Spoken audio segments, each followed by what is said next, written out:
Imitando a Frank Kafka, de Joseph Hesper. Me encanta leer. Después de haber aprendido a unir las letras para convertirlas en palabras y oraciones, se me desató una insaciable sed por la lectura. Lo hago desde muy pequeño, y aún recuerdo la primera vez cuando tenía 7 años, en que tomé un libro distinto a los del colegio, de la pequeña biblioteca de mi padre. Era un ejemplar de la colección de valores humanos, sobre la vida del famoso conquistador español apodado el Tirano Aguirre, escrito por Arturo Uslar Pietri. Ese gusto por la lectura fue innato, y puedo decir que fue descubierto por mi cuenta. Nadie me lo impuso o estimuló para que yo adoptase la costumbre de leer. Simplemente, cuando lo experimenté, lo tomé para que formara parte de mí para siempre. Ni siquiera mi padre influyó en mi pasión por la lectura, a pesar de que también era un consumado lector y coleccionista de libros, además de destacado profesor de Historia de Venezuela e Historia Universal. Paradójicamente, en toda su vida, nunca me regaló un libro ni me recomendó leer alguno. Incluso, era celoso con su pequeña biblioteca de reliquias escritas, hasta el punto de incluir en su compulsivo empeño del orden hogareño la prohibición de tocar alguno de los preciados ejemplares. Para mi fortuna, desobedecí la orden, y lo tomé sin pedir permiso para leerlo a escondidas en las horas en las que mi padre aún no había llegado del trabajo en el colegio donde era director de primaria. Lo leí en 2 días, y fue como degustar la fruta vedada de un árbol del saber. Después de leerme toda la colección de valores humanos, pasé a los 4 tomos ilustrados de Historia Universal que allí estaban. Luego, Casas Muertas de Miguel Otero, Cantaclaro de Gallegos, la historia de los Estados Unidos y la biografía de Rómulo Betancourt y Simón Bolívar. Siempre me acompañaba alguna novela o un pequeño libro en mi morral o en el bolsillo. Así podía viajar a otras épocas y escudriñar en la mente de los personajes, familiarizándome con sus emociones. Mi bachillerato lo estudié interno en un liceo militar del ejército, por lo que era muy difícil robarle el tiempo a las actividades planificadas para dedicarme a la lectura. Entonces debía conformarme con leer estrictamente los clásicos para castellano. Solo quería leer un poco más, incluyendo autores escogidos por mí. Para compensarlo, me las ingenié algunas veces convenciendo a mis compañeros de leerle a viva voz y frente a todos a García Márquez o a Guillermo Meneses, con la excusa de prepararnos para algún examen de literatura. Aceptaban al darse cuenta de que era más fácil escucharme que hacer algo en lo que ellos consideraban tedioso y aburrido, leer un libro. El destino y mis acciones hicieron que me retirase del liceo militar para ir a estudiar el último año de la secundaria a la ciudad donde vivían mis padres.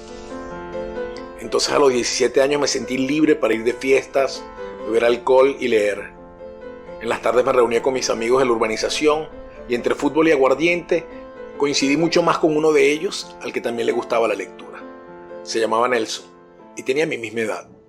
Era un bohemio desde su nacimiento. Le fascinaba la química y hacía experimentos caseros para preparar jabón y destilar gasolina, mientras yo le servía de asistente. Le gustaba pintar cuadros de gatos, leer libros y fumar marihuana, cosa en la que nunca lo acompañé, más por temor moral que por otra cosa. Con él descubrí otros autores distintos que eran inexistentes para mí. Me presentó a Nietzsche, Tolstoy, Dostoyevsky, Bukowski, Hesse, Galiano y Benedetti. Pero el que más me impactó de todos ellos en esa época de mi existencia fue Frank Kafka. Mi amigo tenía su imperdible Metamorfosis atravesado con un marcalibros de cartón con la cara del Che Guevara, y encima de este se encontraba otro libro más pequeño titulado Carta al Padre y otros escritos del mismo autor. El nombre del pequeño me atrapó inmediatamente y me obligó a abrirlo. Cuando comencé a leer la primera página me produjo una sensación inmediata de empatía agridulce. Kafka le dirigía una carta a su padre en la cual decía: Queridísimo padre, hace poco me preguntaste por qué digo que te tengo miedo. Como de costumbre, no supe darte una respuesta. En parte precisamente por el miedo que te tengo. En parte porque para explicar los motivos de ese miedo necesito muchos pormenores que no puedo tener medianamente presentes cuando hablo. Y si intento aquí responderte por escrito, solo será de un modo muy imperfecto, porque el miedo y sus secuelas me disminuyen frente a ti, incluso escribiendo, y porque la amplitud de la materia supera mi memoria y mi capacidad de raciocinio. Fue como un eureka para mí, Parecía que Frank Kafka me había robado palabras y emociones que yo había sentido durante muchos años de mi vida, pero que nunca se las había contado a nadie. Esas frases jamás compartidas ahora se presentaban frente a mí en un pequeño libro viejo para decirme que otras personas también las pensaban igual que yo. Me las encontré gracias a la lectura, porque de otra forma nunca las hubiese hablado con nadie. Le tengo tanto miedo a mi padre que a veces entro en un pánico paralizante. Oraciones como esta fueron talladas en mi mente desde muy pequeño, pero que en mi concepción social no tenía por qué exteriorizarlas. Simplemente me tragaba las opiniones sobre mi relación familiar y convivía con ellas como una enfermedad silenciosa que solo se siente desde adentro. Mientras tanto, hacia afuera, seguía viviendo la vida normal como si nada ocurriese al interior de la casa. Lo único que tenía que hacer para ser igual a los demás era no decirlas y no hablarlas, incluso ni siquiera con mi propia familia. Aunque lo extraño de todo esto es que mis propios miedos, unidos a la vergüenza personal por sentirme humillado y vejado en esas situaciones, hacían que no tuviese ganas de querer hablarlo con nadie, reprimiéndolas por mucho tiempo. Es por eso que, al haberme topado con un autor que describía, a través de sus escritos, la experiencia de la relación con su padre, que consideraba abusivo e hipócrita, me produjo un inquietante deseo de morbosa y terapéutica necesidad de leerlo. Faltaba una semana para que las clases del último año de secundaria se terminaran. Me graduaría de bachiller y por fin me iría a vivir solo de nuevo. Mi padre quería que yo fuera militar y debía presentar el examen de admisión en Caracas y debía buscar una residencia para quedarme los fines de semana. Entonces le pedí a mi amigo Nelson que me prestase el libro de Kafka para leerlo. Él accedió como siempre, pero esta vez lo hizo con una condición: que se lo entregara antes del día sábado que me iría para la capital. Tranquilo, yo lo leo en un día, le dije. Es bastante corto. Eran casi las 2 de la tarde de ese miércoles de finales de julio de 1992. Entré a mi casa como siempre buscando mi almuerzo preparado y comencé a comer. Ya mis padres habían llegado y no me esperaron para almorzar juntos. Inmediatamente me supuse que algo andaba mal. Mi padre dormía la siesta en su habitación y mi madre caminaba con desespero entre la sala y la cocina, haciéndole reclamos en voz alta. Lo acusaba por algunos chismes que había oído en su trabajo sobre sus infidelidades cotidianas. Le recalcaba con su buen gañote durante toda la travesía lo bien que trataba a las otras mujeres. Pero, cuando se acercaba a la puerta de la habitación de mi padre, comenzaba a restregarle casi a gritos dolorosos la mala vida que ella siempre había llevado a su lado. Eso me descompuso el cuerpo e inmediatamente recordé imágenes de la infancia. Desde mi regreso como interno del liceo militar, había pensado que esas peleas no se veían más en la casa, ya que hace unos años atrás, mis padres habían decidido no dormir en el mismo cuarto, dejándose algunos espacios propios para tratar de vivir cada quien en armónica independencia. Pero no fue así. Aún existía el tóxico ambiente de la lucha continua entre la gasolina y el fuego que yo sabía en cualquier momento haría combustión. Entonces, recordé la primera vez que tuve conciencia de que mi padre no solo nos golpeaba duramente a mis hermanos y a mí, sino que también lo hacía con mi madre. Tenía unos 5 años de edad y estábamos de vacaciones en el pueblo donde ellos habían nacido. Nos alojamos en la casa de una hermana de mi madre y yo debía dormir en la misma habitación junto a ellos y a mi pequeño hermano de 1 año. Esa noche habíamos ido a una finca y, como de costumbre, después de que mi padre bebió ron hasta embriagarse, comenzó una discusión con mi madre hasta que regresamos a la casa de mi tía. Era un pequeño edificio nuevo casi en el centro del pueblo. Mi madre subió al apartamento que se encontraba en el 2.º piso y se asomó desde la ventana para verificar que nosotros también lo hiciéramos. Yo venía agarrado de la mano de mi padre y cuando él vio a mi madre arriba, me soltó la mano de inmediato para sacar su revólver 38 de la cartuchera y comenzó a apuntarla desde abajo delante de todos los que estábamos allí. Todavía recuerdo la imagen de las balas en el tambor del revólver, que yo podía ver desde mi posición, con dirección a donde estaba mi madre. Él le decía con su voz gruesa de tono etílico que la iba a matar a tiros. Mis hermanas mayores gritaron y la gente lo convenció a que guardara el arma hasta que lo hizo. En ese momento, yo estaba al lado de mi padre y solo miraba todo desde una especie de estado catatónico que me imposibilitaba reaccionar. Además, ¿qué podía hacer yo con 5 años de edad? Subimos al apartamento y me acostaron en una cama junto a mi hermano, que ya estaba dormido desde hacía un buen rato. Mientras tanto, ellos seguían gritándose y discutiendo y yo simulaba que dormía, sabiendo que no podía hacer nada. Solo era un pequeño niño muerto de miedo que estaba escondido entre unas sábanas, viendo todo lo que sucedía. La habitación era pequeña, por lo que no había mucha distancia frente a frente entre mis padres. Las luces estaban apagadas, pero el reflejo de la luna que entraba por la ventana me dio una buena pero lamentable imagen de ambos. Entonces pude ver cuando mi padre, con sus grandes y pesadas manos, las descargaba repetidamente en el rostro de mi madre. Ella cayó encima de mí y yo no hice nada. Estaba aterrado, sudando a cántaros bajo la sábana, mientras mi madre trataba de protegerse de los puñetazos de mi padre. Nunca, ninguno de los dos supo que yo vi todo. Nadie lo sabe hasta hoy. Solo están las huellas emocionales que afloran de manera indeseable al recordarme de esos incómodos episodios. Mi tío dormía en el cuarto de al lado y nunca se levantó a impedir lo que sucedía en las paredes de su casa. Solo mi tía decidió entrar a la habitación pidiéndole por favor a mi padre, casi suplicándole que dejara de pegarle a su hermana. Había llegado un poco tarde y mi madre yacía acurrucada, llorando entre la pared y la cama al lado de mí. Al día siguiente nos regresamos para Caracas, donde vivíamos. Mi madre se quedó con su familia y volvió con nosotros unas 3 semanas después por la insistencia de mi padre.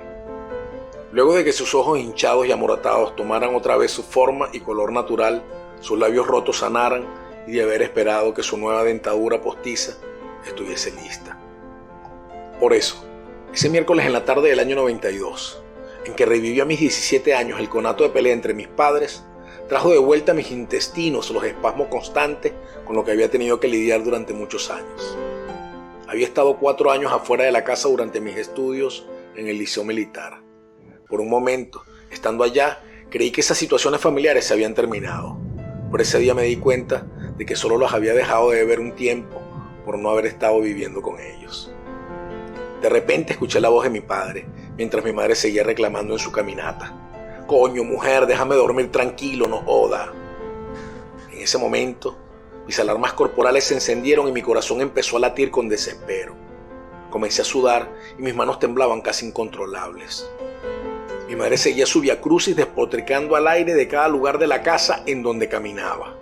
Y entonces volví a escuchar a mi padre desde la habitación. «Que me dejes dormir, no joda. ¿Tú cómo que quieres que me levante y te dé unos carajazos?»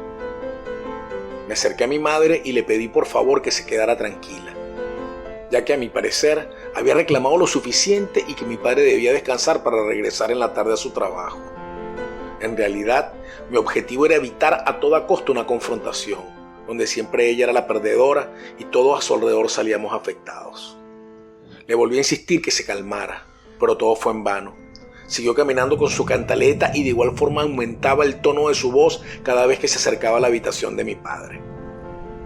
Como a esa edad, ya comenzaba a estar consciente de los efectos que causaba en mí el miedo que le tenía a mi padre, utilicé la mejor herramienta que me había funcionado los últimos 4 años durante mi internado: no ver nada y actuar como que no está sucediendo.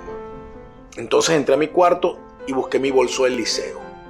Saqué una caja de cigarros Belmont y un yesquero rosado y me los metí en el bolsillo de mi pantalón. Luego agarré el librito de Franz Kafka y me dispuse a ir hacia el patio de mi casa a fumarme un cigarrillo y a leer un poco para distraerme, esperando que la discusión no pasase más allá de los gritos. Me senté en el pequeño muro que encerraba el palo de mango que sombreaba mi casa. Encendí el cigarro y aspiré su humo mientras abría Carta al Padre y otros escritos. En ese momento, las voces de mis padres discutiendo aún se podían oír con holgura desde el escondite a donde yo había huido. Entonces me invadió un sentimiento de culpa y cobardía. Me sentí egoísta e inmaduro por permitir que después de tanto tiempo esas situaciones me siguieran paralizando. Había intentado leer algunas líneas del libro, pero el choque de emociones en mi cuerpo no dejaba que me concentrase en él. Allí fue cuando el miedo, la vergüenza, la rabia, la impotencia, el rencor y el pánico se me vinieron encima, convirtiéndose en una mezcla rara y contradictoria dentro de mi ser, que hacía que mi pulso estrangulara lentamente a mis muñecas y que mi corazón lo pudiera sentir ahogándome al querer salir impúdicamente por mi garganta para ser escupido. De repente volví a recordar otro episodio triste pero singular de mi niñez. Esta vez tenía 11 años y ya nos habíamos mudado de Caracas al pueblo de mis padres. La situación económica había cambiado positivamente para la familia, porque mi padre ostentaba un alto cargo político en la gobernación del estado, en la rama de educación. El ron había sido sustituido por el whisky y el viejo Ford Fairmont del 78 por un Malibu Classy del 85. Ese día mi padre llegó a la casa más tarde de lo normal y mi madre lo recibió molesta por notarlo pasado de tragos. Para ella, eso era sinónimo de infidelidad y no pasaron 10 minutos cuando descubrió, después de una exhaustiva búsqueda, una mancha de lápiz labial en la camisa de mi padre. Entonces comenzó otra pelea. Mi padre había traído unas bolsas con el mercado para la casa y en ese momento las tiró en el piso y las comenzó a patear como pelotas de fútbol, bombeándolas para todos lados. La leche se derramó junto al cartón de huevos que quedó patas arriba, con casi todas las unidades rotas y entreabiertas. Algunos bistecs de carne quedaron pegados en las paredes por la fuerza de las patadas con que fueron golpeados, mientras que la mantequilla y el arroz parecían haberse unido en un último abrazo fraternal, negándose a salir de la bolsa que yacía encima de una esquina de la casa. Yo miraba como siempre, aterrorizado por la escena desde la seguridad de la distancia, escondido detrás de la puerta de mi habitación. En ese momento mi padre sacó de la cintura su correa gruesa de cuero marrón y tomó a mi madre por el cabello, obligándola a la fuerza que se tumbara hacia el piso. Mi madre intentó resistir y huir, pero mi padre la superaba ampliamente en fuerza y tamaño, y logró dominarla hasta tenerla casi arrodillada frente a él. Y entonces descargó incansablemente su látigo castigador sobre la espalda de mi madre, en sus brazos y en sus piernas, y en su dignidad y en su alma. Mi padre tomó las llaves del carro y salió de la casa. Corría donde estaba mi madre, que lloraba desconsoladamente, sentada en el piso de la sala. Se levantó con dolor, quejándose de todo su cuerpo que la quemaba de manera inclemente por los arañazos que le hizo la correa de mi padre. No me dijo nada, y yo tampoco pregunté. Como siempre, más allá del dolor físico que siempre experimentábamos, había una sensación de vergüenza mutua, una tristeza agobiante por la humillación recibida. Entre los dos, recogimos la comida tirada entre las paredes y el piso y nos dispusimos a limpiar el suelo con cepillo y coleto por los desmanes de la reguera. Al terminar, mi madre se sentó en su cama y se desprendió de la camisa que llevaba puesta para intentar verse la espalda desde el espejo de su peinadora. Entre los sostenes grises que cargaba se podían ver claramente los estragos de la correa de cuero marrón convertidos en carreteras rojas y moradas que le atravesaban por doquier. Luego me pidió que le trajera un pañito con agua tibia en una taza y unas cremas para untárselas en las heridas, como siempre lo hacíamos en esas ocasiones. Ella siempre curaba mi espalda cuando yo era quien recibía la paliza. En ese momento le tocó a ella recibirla y yo me esmeraba de igual forma a sanar la piel donde cayeron los latigazos. Esa misma noche mi madre huyó de la casa, llevándonos a mi hermano pequeño y a mí a vivir con ella en un pequeño apartamento propiedad de una tía y su esposo. Ellos vivían en otra ciudad, por lo que el apartamento solo era usado ocasionalmente por alguno de los dos cuando visitaban nuestro pueblo. Cuando era mi tío político el que lo usaría, éramos avisados siempre con anticipación por la hermana de mi madre, para darnos tiempo de sacar las maletas e irnos a casa de otro familiar, para que su esposo no se enterase de que nosotros vivíamos allí provisionalmente. Mi tía también le tenía pánico a su esposo y quería evitar problemas con él, puesto que normalmente mi tío terminaría aplicando las mismas prácticas de mi padre si se enterase del hecho. Creo que fue el tercer día de lo ocurrido, cuando mi madre decidió ir a la casa en busca de nuestros útiles escolares y el resto de la ropa que necesitábamos. Llegamos en la tarde calculando que mi padre no estuviese. Debíamos estar poco tiempo para evitar que ambos se encontraran cara a cara.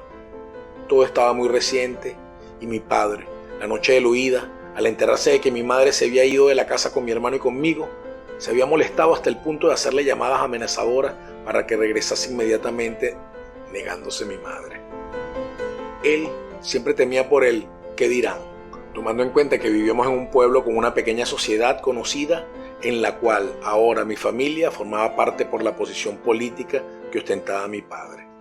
No soportaba que la imagen pública se manchara con sus acciones privadas y siempre cuidaba que internalizáramos como regla que las cosas de la familia nunca se cuentan a nadie. Llegamos en un taxi con el que acordamos que nos fuera a buscar de regreso en media hora. Cuando mi madre estaba intentando introducir la llave para abrir la puerta, esta se abrió de repente. Allí estaba mi padre, que había llegado a la casa más temprano de lo previsto y se estaba yendo en ese preciso momento. Hubo un silencio sepulcral que duró segundos eternos. Todos nos quedamos paralizados esperando cómo reaccionaría mi padre. ¿Vienes para quedarte? No, solo voy a buscar unas cosas de los niños.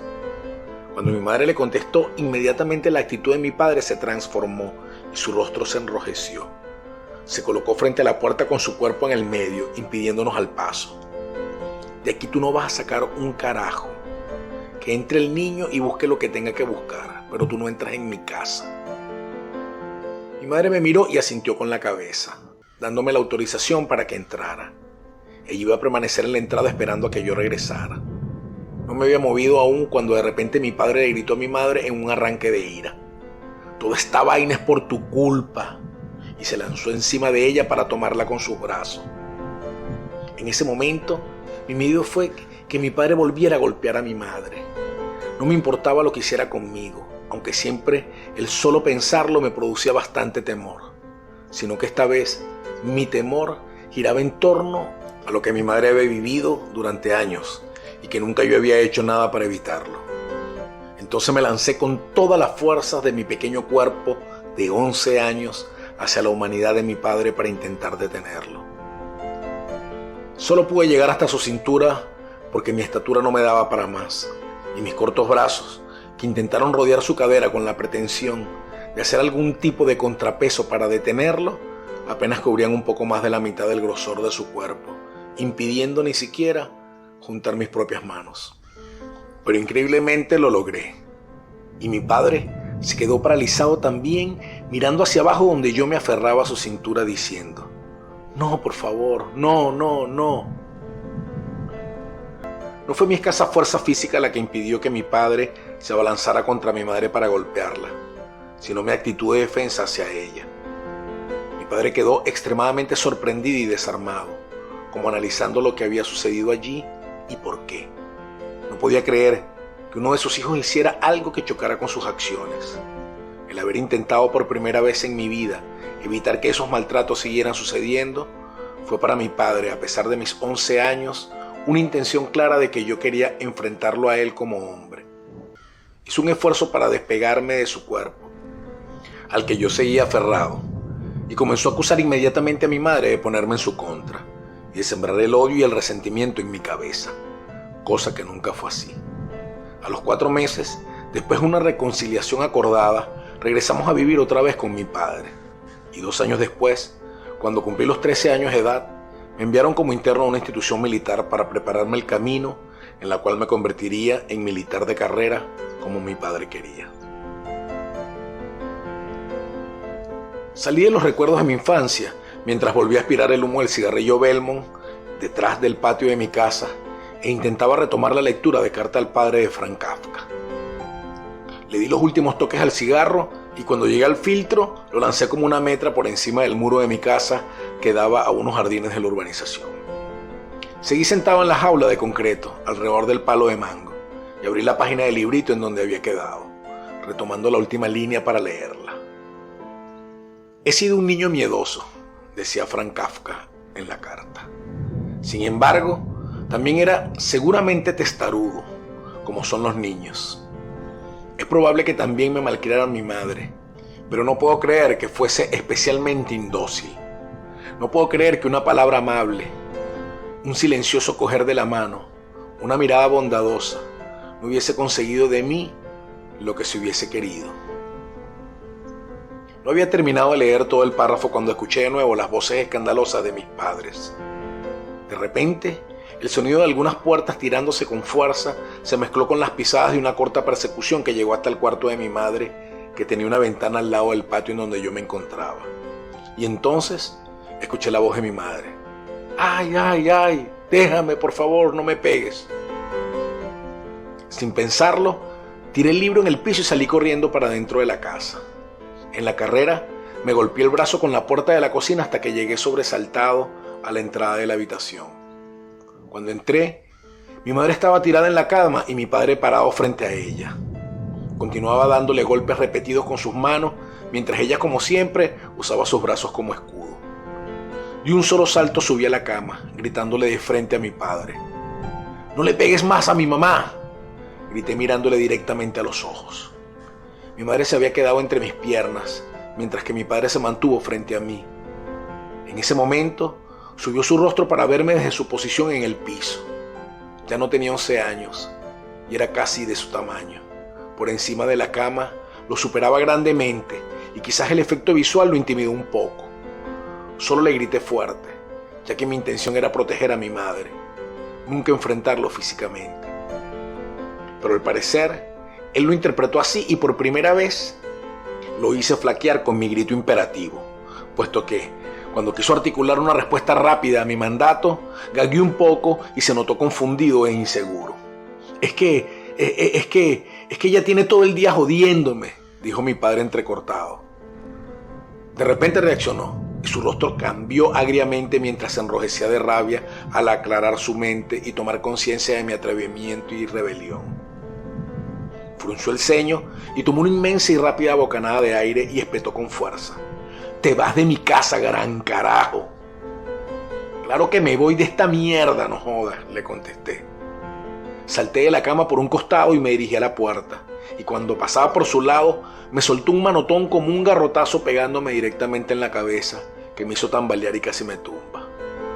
«Por eso es que me voy a ir con todas las ganas», le dije improvisadamente mientras me sobaba con la mano en el lugar donde él me había golpeado. Me agaché buscando mi franela para ponérmela y salí del cuarto con las lágrimas en los ojos. No por el dolor del golpe, sino por toda la situación en mi casa que para mí nunca acababa y parecía estar en un continuo retorno imparable. Fui para la casa de mi amigo Nelson, que vivía casi al frente de la mía. Me recibió amablemente y entramos a su cuarto, y cuando cerró la puerta me puse a llorar desconsoladamente. Le conté que mi padre me había golpeado y echado de la casa, pero como siempre, no le dije por vergüenza que todo había sido motivado por los maltratos a mi madre. Allí estuve hasta que anocheció, pensando si volver o no a la casa. Se me cruzó por la mente irme a vivir esos días a casa de mi abuela, pero la idea de desprenderme de las comodidades de mi cuarto y compartir una cama o la habitación con algún primo me desmotivaba arduamente. Además, vivíamos a las afueras de la ciudad, y llegar a la casa de mi abuela implicaba irme caminando o pedirles dinero a mis padres. Esto me trajo a la mente la crudeza de mi situación real. Al día siguiente tenía que ir a clases al liceo y, como siempre, mi padre debía darme dinero para el autobús y para la merienda. De igual forma, aún quedaban 2 días más para el sábado, en el cual también necesitaba que mi padre me facilitara el dinero con que se había comprometido para mi viaje para Caracas, a buscar una residencia estudiantil y preinscribirme en la Academia Militar de Venezuela para presentar el examen de admisión. Qué complicado se hacía todo en mi cabeza, mientras mi dignidad y orgullo libraban una lucha sin cuartel contra mis necesidades y dependencias. Entonces, Nelson y yo salimos al frente de la casa a fumarnos un cigarro y a espiar los movimientos de mis padres. Podía ver claramente desde allí las luces encendidas de la casa, pero nuestro carro no estaba en el garaje, lo que me indicaba que mi padre no había llegado aún y mi madre estaba sola. Le había insinuado a mi amigo Nelson la posibilidad de permitirme quedarme esa noche en su casa, pero entre consejos y confesiones, también me dijo que eso sería aumentar los problemas que ya tenía él con sus padres y sus hermanos. Sin esa opción de dormir donde mi amigo y ver que mi padre no estaba en la casa, decidí entonces regresar a la mía. Mi madre leía la Biblia y se alegró cuando me vio. Me comentó que mi padre se había ido después de la pelea conmigo y no había vuelto. Como siempre, no tocamos el tema de fondo, que era la relación tóxica de maltratos y celos juntos. Le comenté sobre la idea de irme para donde mi abuela, y ella la desechó de inmediato. «Quédate aquí, ya pasó todo». Mi papá me corrió de la casa. ¿Cómo me voy a quedar? Eso fue por la rabia del momento. Además, yo no tengo plata para la merienda de estos días ni para tu viaje del sábado, así que debes quedarte aquí. Los mismos pormenores sobre mi economía que ya había pensado en casa de Nelson, mi madre me los había restregado en la cara en 2 segundos. El sueldo de ella como maestra era muy inferior al de mi padre. Todos en la casa, incluyendo a mi madre, dependíamos del dinero de él para mantener el estilo de vida de clase media alta que llevábamos. Al final, me convenció de lo que ya yo también había decidido, con la única diferencia de que a mí me quedaban solo un par de días allí y ella tendría que quedarse. Entonces acepté sin mucha queja y con gran conformismo al quedarme a dormir en mi casa y en mi cuarto, ya que pensaba, para no castigarme mucho, que pronto me emanciparía definitivamente y esa situación del día no golpeaba tanto a mi orgullo. Me acosté en mi cama y leí un rato a Kafka. Luego me dispuse a dormir y coloqué el pequeño libro en la mesita de noche junto a la cama. No me percaté cuando quedé profundamente dormido. Al día siguiente me levanté temprano, aunque un poco más azaroso que de costumbre. Tenía la sensación como si algo me hubiese quedado pendiente, sin resolver, sintiendo un poco del miedo trasnochado. No escuché a mi padre cuando llegó en la madrugada a la casa.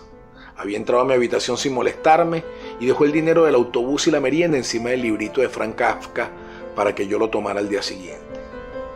Cuando lo vi al despertarme, me sorprendí un poco y de nuevo me sobrevino la sensación de vergüenza que siempre me agobiaba. Pero esta vez era por haber recibido la plata de mi padre a pesar de haberlo enfrentado el día anterior. En ese momento pensé que quizás toda la culpa era mía y por eso había llegado de nuevo la vergüenza. El dinero que mi padre me dejó, a pesar de mi comportamiento, fue, para mí, inmerecido. Sentí que me había sublevado en contra del deber natural de obediencia a mi progenitor, mientras él seguía cumpliendo con sus deberes de proveerme en mis necesidades. Se me vino a la mente el designio bíblico de honrarás a tu padre y a tu madre, y me sentí malagradecido, desobediente y mal hijo. En cambio, mi padre, en mi parecer de ese momento, demostró su magnanimidad, habiendo podido echarme otra vez de la casa y cortar cualquier tipo de financiamiento a quien le había faltado el respeto hacía escasas horas, pero no lo hizo. Me fui al liceo y prácticamente las clases ya habían terminado. Utilicé mi tiempo para terminar de leer ese jueves Carta al Padre en la zona de la cantina del colegio. Me gustó tanto el libro y me sentí tan identificado en tantas ocasiones que varias lágrimas se escaparon de mis ojos de manera involuntaria. La hipocresía, el miedo, la vergüenza, la manipulación, la culpa, la duda, el maltrato, el amor, el odio y la incredulidad se encontraban expresados en esas páginas que había logrado conmoverme y empujarme a intentar definir el rumbo de la relación que llevaría con mi padre a partir de lo sucedido. Al mediodía regresé a casa y todo parecía normal. Mi padre estaba en la mesa almorzando con mi madre como si lo acontecido el día anterior había sido una mala pesadilla ocurrida solo en mi mente. Apenas mi madre me vio entrar a la casa y acercarme a la mesa me dijo: pídale la bendición a su papá. Yo agaché la cabeza y no me atreví a mirarle los ojos a mi padre. Bendición. Dios le bendiga, me respondió mi padre. En ese momento sentí miles de kilos de culpa encima de mi espíritu y parecía que quien debía ser juzgado y perdonado por la bondadosa indulgencia de mi padre tenía que ser yo. Ellos hablaban respetuosamente en la mesa mientras se llevaban el tenedor a la boca procurando simular artísticamente cordialidad mutua y entendimiento. A pesar de que yo veía intencionalmente los moretones visibles en los brazos de mi madre como señal de que a diferencia de ellos yo no podía olvidar. Normalmente, si la golpiza no era tan fuerte, las cosas se arreglaban rápido entre ellos y seguían con su enmarañada relación. Sentados todos en el comedor, me aconsejaron sobre el viaje a la capital y mis nuevas responsabilidades para cuando cumpliera mis 18 años en tan solo un mes. Hablaron de mi futuro como militar y cómo debía responder en el examen psicotécnico y en la entrevista psicológica, a la vez que me daban recomendaciones sobre cómo administrar el dinero que me llevaba. Continué comiendo y asintiendo con la cabeza con cada mandato que me daban hasta que todos terminamos de comer. Llegó el viernes y regresé al liceo con la plata que mi padre me volvió a dejar religiosamente en la mesita de noche. Desde que llegué, empecé a disfrutar del ambiente de parranda con todos mis compañeros. Teníamos una botella de anís escondida en un bolso y habíamos comenzado a beber desde temprano. Afuera del liceo colocaron una miniteca con música a todo volumen y agarramos el lugar para bailar y beber toda la tarde. En ese momento olvidé todo lo ocurrido en mi casa y disfrutaba con juvenil placer cada trago y cada cigarro, cada canción bailada y cada risa suelta que con espontánea honestidad salía desde adentro de mí. Llegó el final de la música y comenzamos a despedirnos.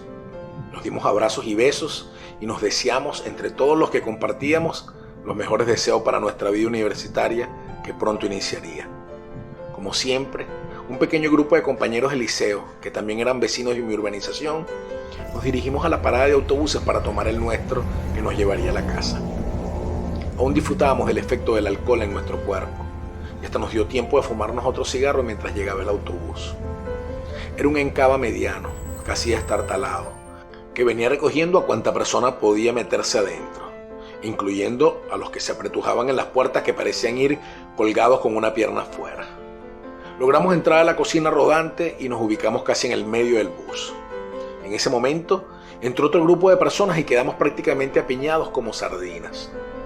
El calor sofocante, junto a los estragos del aguardiente que nos habíamos encargado de vaciarlo todo, comenzaron a hacerme una mala jugada. Me sentí encerrado sin posibilidad de salir. Me faltaba el aire y el corazón se me comenzó a acelerar. Sudaba como cerdo y el pecho comenzó a dolerme. Por un momento quise bajarme para liberarme de mi asfixiante prisión, pero fue imposible por la cantidad de gente que en cada parada continuaba subiendo y me empujaban hasta el final del pasillo. Todos en el autobús sudaban igual que yo y se quejaban por el taponado de gente, por lo que mi condición parecía disimularse con la del resto. Pero en realidad, mis sensaciones corporales hicieron mella en mi mente y tuve miedo. Era uno silencioso y profundo que solo yo percibía y que me atormentaba desde adentro. Creía que me iba a desmayar, que me pasaría algo, que quizás moriría allí mismo de un infarto, pero no fue así. Quería salir corriendo, pero no podía. De todos los que estaban allí, solo una señora pareció comprender que me pasaba algo. Me miró con ojos maternales y comenzó a tomar bocanadas de aire como si fuese un ejercicio respiratorio para que yo la imitase. Le pagué el gesto devolviéndole una sonrisa falsa y construida, mientras alcancé a decirle de lejos: «Es por el anís». Ella sintió con la cabeza y se bajó en la siguiente parada. Mientras tanto yo seguía con mi lucha interna contra un cuerpo que me traicionaba.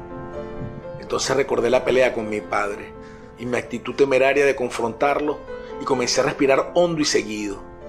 Por un momento pensé en el libro de Kafka y la necesidad que tuvo el escritor de hacerle saber a su padre a través de la carta lo que pensaba y sentía desde hacía mucho tiempo.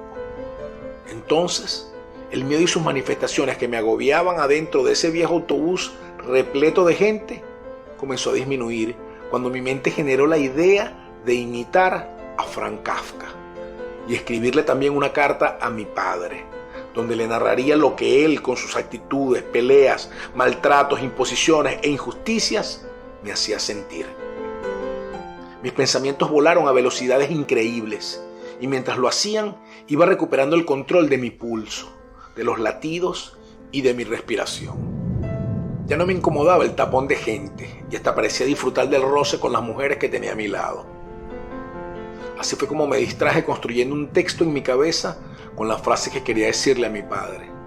Lo primero en que pensé fue escribirle que lo quería, pero que a veces lo odiaba, que era un amor natural del hijo y que era un odio legítimo y razonado, que quería irme otra vez de la casa y no quería vivir jamás con él, pero que también me hizo mucha falta y lo extrañé demasiado durante mis 4 años de interno en el liceo militar. Que no nos golpeara más a mis hermanos ni a mí y que tampoco siguiera maltratando a mi madre, porque no lo merecía. Que me sentía infinitamente orgulloso de que fuera mi padre, por ser un gran educador, condecorado por el presidente de la República por su excelente labor profesional durante toda su vida. Pero que esa misma luz que brillaba en público sirviera de faro perpetuo para disipar su oscuridad que habitaba en la casa. En ese momento, la voz de uno de mis compañeros me despertó de mi sueño despierto cuando pidió con un grito: ¡Parada! Bajé con tranquilidad, aunque me pareció sentir todavía un poco de embriaguez por el anís que bebimos. Mi casa estaba ubicada en una urbanización de clase media alta, con seguridad privada en la entrada. Los vigilantes, al verme, me saludaron como siempre y respondí cordialmente. Comencé a caminar y recordé que me iría para Caracas al día siguiente y quizás no tendría tiempo de escribir la carta. No quería irme sin aprovechar esa epifanía que me hizo estructurar todo un manifiesto en mi cabeza dirigido a mi padre. Pensé en entregarle el libro a mi amigo que vivía en la esquina, pero no lo hice. Llegué a la casa y mi padre no estaba. Saludé a mi madre y me fui a la sala a intentar escribir a mano algunas cosas, aprovechando que aún tenía el libro. Saqué mi cuaderno y un bolígrafo azul y coloqué Carta al padre de Franz Kafka a un lado de la mesa. Intenté escribir y no pude. todo me daba vueltas y tenía la sensación de querer vomitar. Comencé a sudar de nuevo y me recosté en el mueble grande de la sala. Me llevé el libro para taparme el rostro mientras descansaba y me lo puse abierto entre los ojos. Entonces escuché el carro de mi padre que entraba en el estacionamiento. Entró a la casa rápidamente y me vio tirado en el sofá como si yo estuviese desahuciado. ¿Qué tienes? ¿Estás borracho?, me dijo mi padre. Te pusiste a beber hoy sabiendo que mañana vas a viajar. Tú no sirves para un carajo. Tú lo que sirves es para ser hippie. En ese momento, parecía que el aguardiente había vuelto a explotar en mi cabeza, noqueándome casi del todo sin poder demostrar de pie que no estaba ebrio. Me continuó diciendo cosas que yo no podía entender. Y de repente, a mi mente regresó la idea que tuve en el autobús, de escribirle una carta. Luego, experimenté una tristeza incómoda por no haberlo hecho antes y comencé a llorar de la nada. En realidad, no quería irme a la capital sin decirle lo que sentía. Quería desahogarme y decirle que él era el culpable de cómo me sentía. Debía hacerle saber que mi enfrentamiento con él no fue el efecto impulsivo de hacer una medición física por creerme ahora más fuerte y de su tamaño, sino que había sido producto de mi tormento mental que impulsaba a rebelarme frente a lo que yo consideraba desde hacía mucho tiempo injusto. Lo necesitaba hacer para conseguir la paz en mi mente y la tranquilidad de mi espíritu. El problema estaba en que eran tantas cosas que quería decir y solo podía hacerse con la seguridad de una carta escrita y con la tranquilidad de estar lejos de él cuando la leyese, por el miedo que me causaba a que, como siempre, su reacción fuera violenta por mis apreciaciones. Pero entonces ocurrió otro destello de iluminación neurológica, incitado por el alcohol y la presión enconada de los regaños que mi padre me daba en ese momento. Desde mi posición casi fetal en el mueble, se me ocurrió intentar sintetizar todo lo que quería escribirle a mi padre en un papel. Pensé por espacio de unos microsegundos apelar al sentido de madurez de una conversación de adultos, haciéndonos críticas constructivas. Para esto utilizaría una sola frase que, según yo, le haría entender a mi padre por sus cualidades intelectuales y académicas lo que yo quería transmitirle. Eso lo haría pensar y recapacitar. Esperaba que su reacción fuera de reconocer sus errores y, aunque sea por una sola vez en la vida, aprovechar ese momento en que ya no volvería a vivir con él para decirle al niño que le tenía miedo: perdóname, hijo, y ayudarlo a sanar para convertirse en hombre. Pensé que después de hacerlo, yo lo perdonaría con un abrazo y dormiría feliz esa noche. Y al día siguiente partiría para mi nueva vida dejando arregladas las cosas en mi vida. Abrí los ojos, casi bañados en lágrimas, para mirarlo. Y me decidí, en ese momento, a imitar a Frank Kafka, diciéndole a mi padre algo que yo estaba totalmente seguro que él entendería. Y entonces lo hice. Papá, sufro de síndrome kafkiano. Él me miró despectivo y bajó la vista a mi mano, donde yo sostenía el librito, y leyó el título: Carta al Padre, de Frank Kafka. Después regresó otra vez a mis ojos y los hurgó profundamente hasta que quiso. Luego esperó otros segundos y con un placer sonoro me espetó. Frank Kafka era marico. Fin. Relatos de Joseph Hesper.